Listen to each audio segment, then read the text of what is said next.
De volta aqui com o Gazeta Entrevista e está conosco aqui o advogado Dr. Marivaldo Bezerra, que advoga na área trabalhista.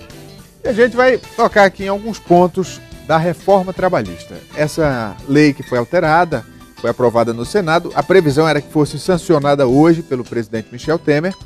São vários pontos, mais de 100 alterações, e não vai dar tempo de analisar todos eles, mas os principais pontos. E eu quero começar, doutor Marivaldo, desmascarando algumas mentiras, porque a gente tem que ser tolerante, tem que ser democrático, mas a mentira, né, o engano, o engodo, a gente tem que combater. E a imprensa tem um papel muito importante nisso. E quando se fala de retirada de direitos, é preciso avaliar bem essa afirmação. Porque férias, 13º, ou seja, os direitos básicos, constitucionais, nada disso foi mexido, doutor. Boa noite, Rogério, boa noite, telespectadores. Realmente, a gente estava olhando, fica vendo no WhatsApp, né, hoje, queira ou não, já, o WhatsApp, principal assunto, né? O principal assunto hoje do WhatsApp é essa reforma trabalhista. E tem umas coisas coerentes e tem umas coisas absurdas, né? E se falou, os direitos básicos constitucionais não foram tirados, ninguém tirou férias, ninguém tirou 13º, ninguém tirou seguro-desemprego, FGTS, licença maternidade. Por exemplo, hoje eu vi nos grupos de WhatsApp gente dizendo que agora não vai ter mais rescisão, que não vai ter mais multa do FGTS, seguro-desemprego. Vamos esclarecer esse ponto. Porque assim, Rogério, as formas de rescisões que a gente tem quais são? Rescisão por justa causa, quando o empregado comete uma falta grave, a empresa demite. Rescisão a pedido do empregado, quando o empregado não tem mais interesse de trabalhar e pede as contas, né? Rescisão sem justa causa, quando a empresa quer demitir o funcionário. Tem a rescisão por contrato por prazo indeterminado. E agora a reforma acrescentou a rescisão por acordo mútuo. Quer dizer, hoje as partes podem acordar, e nesse caso sim, né? As outras rescisões nada se alterou. Mas hoje as partes podem acordar, aquele funcionário, se a empresa não quer mais o funcionário, mas também não quer demitir, o funcionário não quer mais trabalhar, eles entram em acordo, e aí sim, somente nesse caso, na verdade foi acrescentado, não foi alterado. Sim. Nesse caso, aí ele só vai ter direito a receber metade do aviso prévio, 20% da multa, que era 40%, ele recebe 20%, e vai poder movimentar 80% do seu depósito na conta do FGTS. Então, não houve, ele não perdeu o direito. Essa reforma vai muito na linha da flexibilização, quer dizer, estabelece alternativas, mas não obriga que aquilo aconteça. Não, na verdade, eles flexibilizaram bastante a relação do empregado com a empresa, mas tem algumas coisas que não são obrigatórias. Eu vou dar um exemplo prático aqui. Por que que o Estado brasileiro tinha que regular o meu horário de almoço? Sabe, é uma coisa assim que é um retrocesso imenso. Hoje isso não existe mais, não é obrigado. Não, na verdade, o que foi alterado? A CLT falava que para os funcionários que trabalham até 8 horas diárias, ele tem que ter no mínimo 1 hora e no máximo 2 de descanso, né? Com a reforma trabalhista, o que ela fez? Ela hoje prevê que que o horário de intervalo pode ser até 30 minutos. Entendeu? Hoje a maioria dos funcionários almoçam na própria empresa, quer dizer, ganha tempo, ele diminui o horário de almoço e pode sair mais cedo, de repente. Eu entendo, Rogério, é o contrário. Por exemplo, né, essa avaliação da reforma é uma situação que a gente esquece cedo para avaliar, se ela foi boa, se ela foi ruim, se ela foi mais ou menos. Mas o que eu entendo que talvez isso até dê um ganho mais para o funcionário. Por quê? Porque o funcionário ele pode almoçar. Hoje o que acontece na prática? A maioria das empresas grandes aqui no estado, elas fornecem o almoço, a refeição, o cara almoça e fica lá numa sala, sem fazer nada, perdendo aquele tempo. Hoje, por quê? Porque a empresa tinha que dar no mínimo 1 hora de intervalo. Hoje ele pode ter os 30 minutos, almoçou, descansou 30 minutos, volta a trabalhar. Se a empresa não liberar ele mais cedo, vai ter que pagar hora extra. Pois é, quer dizer, ganha o funcionário. Outra questão também é com relação à carga horária. Aí alguém fala, não, porque a carga horária agora vai ser de 12 horas, era 8, agora passou para 12. Quer dizer, isso pode até acontecer, mas vamos ver o lado bom. O que o funcionário vai ganhar com isso?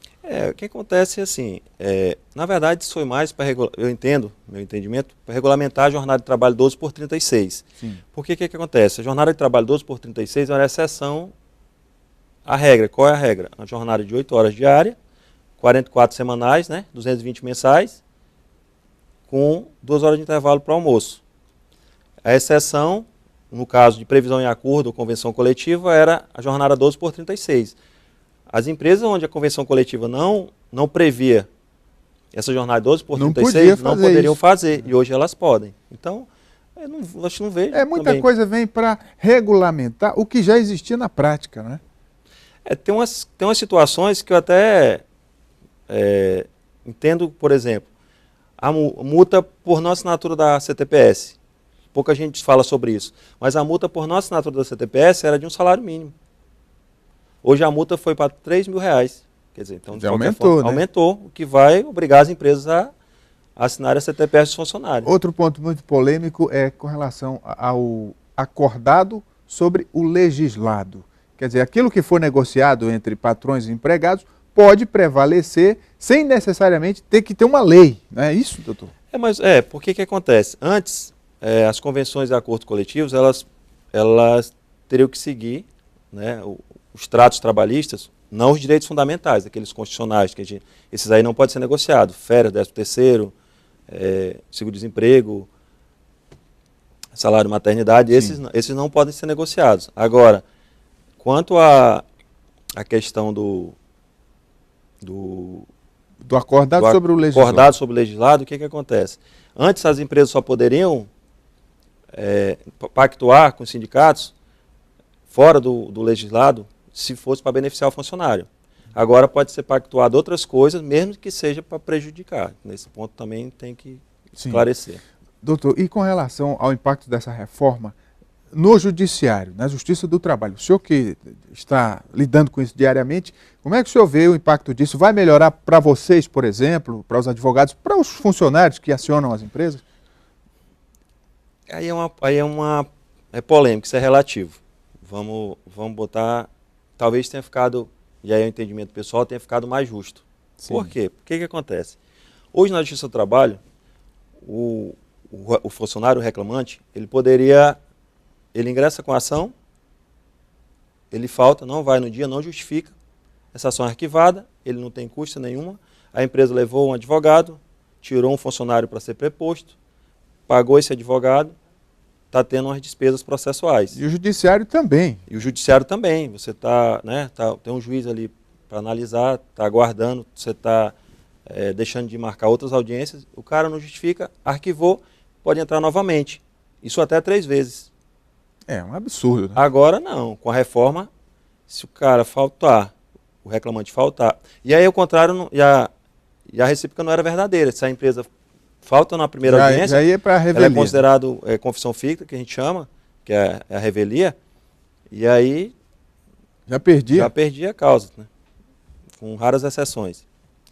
Agora hoje não, hoje se o funcionário faltar e não justificar, ele vai pagar as custas processuais, os honorários da outra parte. E tem uma coisa mais interessante, e aí serve até para todo mundo, para os colegas advogados, eu acredito que até a gente vai, talvez ou não sei o futuro que vai dizer, tem uma diminuição das reclamações trabalhistas, mas não das reclamações trabalhistas em que os funcionários têm direito, mas as reclamações trabalhistas de aventureiros, que tem também.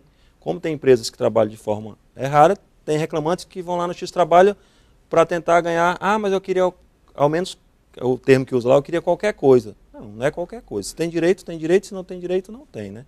Então hoje, se ficar comprovado a má-fé dele, que está pedindo, sabendo que não tem direito, ele hoje está previsto uma multa de litigância de má-fé entre 1 a 10% do valor que ele atribui à causa.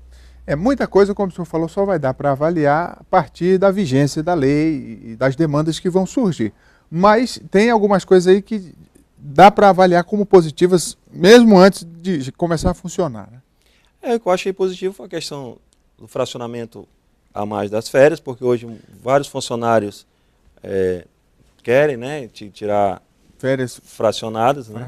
Eu achei essa parte positiva para o funcionário e não vai alterar nem o valor de recebimento de férias, nada, entendeu? Que eu achei positivo essa questão, esse plus, esse aumento dessa nova modalidade de rescisão, porque agora não prende mais o funcionário à empresa, se os dois querem, porque a gente ficava na briga, um quer demitir, mas não quer pagar os direitos, o outro não quer pedir demissão. Hoje não, hoje vamos fazer. acorda as duas partes e divide o prejuízo. E o salário, o trabalho intermitente, não é? Que aí muita gente questiona o salário, porque diminui o valor, não tem mais um patamar fixo. O senhor chegou a estudar esse ponto? É uma questão nova que, na verdade, a legislação atual, né, ela nem previa sobre essa questão, mas o que eles falam de trabalho intermitente é que vai receber pela hora diária. Proporcional. Né? Proporcional. E que abrange, que talvez aumente até o número de empregos. Proporcional, e vai ter direito a férias, 13º, FGTS, tudo proporcional às horas trabalhadas. Doutor, há quanto tempo essa legislação estava em vigor sem alterações? Olha, a CLT lá... Tem o que? Mais de 40 anos. Mais de 40 anos, acho que bem mais. Pois é. Então, isso acabou fazendo com que a Justiça do Trabalho ficasse meio que engessada. O senhor concorda com essa opinião? Isso é relativo, né? Mas essa questão processual eu acho que vai... Reforma processual, ela foi bem-vinda. Por exemplo, o número de ações trabalhistas é muito superior à média mundial. Qualquer outro país não tem a quantidade de ações trabalhistas que tem no Brasil. Existe, né, pesquisas e estudos que apontam nessa direção. Mas eu não digo... aquele trabalhador que tem direito, que chega e se vê que ele tem direito, que ele não teve respeitado os seus direitos, mas a gente vê também, ao contrário, também acontece. Aqueles trabalhadores que não têm direito, que vão lá e às vezes para a empresa, e aí eu assisti uma palestra esses dias de um juiz do trabalho mesmo, que fez parte da reforma processual trabalhista, às vezes a empresa, o cara vai na audiência, é mais barato ele pagar um dinheiro para um funcionário que não tem direito do que ele constituir um advogado para fazer a defesa dele. E que é o que acontece na prática. É o que acontece. Né? Hoje não, se o cara não tem direito, ele vai ter que pensar 2 vezes antes de ingressar na justiça, porque ele vai ter responsabilidades. Para ter uma ideia, essa questão de litigância de má-fé era pouco aplicada, porque não existia uma previsão legal. Sim. Então, eu tenho 14 anos na advocacia trabalhista, eu tive um caso. Um caso de Feijó, onde a empresa ganhou e o cara foi condenado a litigância de má-fé, e esses dias rodou no WhatsApp um caso, salvo engano, no Paraná. Quer dizer, o fato é que assim, o tempo passa, né? A sociedade se moderniza e que as mudanças acontecem e as coisas vão se ajustando de acordo com as demandas. Doutor Marivaldo, muito obrigado pela vinda aqui. Mais alguma informação que o senhor queira acrescentar? Eu acho que a gente podia encerrar só a questão da contribuição sindical. Sim, pois é. Aliás, na minha opinião, o melhor de tudo, porque eu não preciso mais trabalhar um dia por ano para pagar um sindicato, com todo respeito aos sindicatos. Só para deixar claro, a contribuição sindical passou a ser facultativa, né? Claro, após a promulgação do presidente, por enquanto a gente está falando da reforma, né? Sim, se for sancionada, e aí após a sanção presidencial, vai ser facultativa. E outra coisa também que eu achei interessante, que antes, funcionário com mais de 1 ano de trabalho, eles eram obrigados a homologar a rescisão do sindicato. Hoje essa homologação pode ser feita na empresa, na presença do advogado da empresa, e do advogado do empregado ou de um representante sindical, caso ele faça opção por essa modalidade. Porque o que acontece? Tem muito sindicato reclamando, mas a contribuição é opcional. Se o funcionário vê que aquele sindicato merece a contribuição, é óbvio que ele vai ser sindicalizado porque vai beneficiá-lo. Doutor Marivaldo, obrigado. Eu que agradeço. Mais informações sobre a reforma trabalhista, você que quer se aprofundar, tem aí material vasto nas redes sociais, na mídia, enfim. É um assunto novo que vai ser muito explorado ainda. Vamos fazer um intervalo, daqui a pouco o Gazeta Entrevista volta. É só um instante, fica por aí.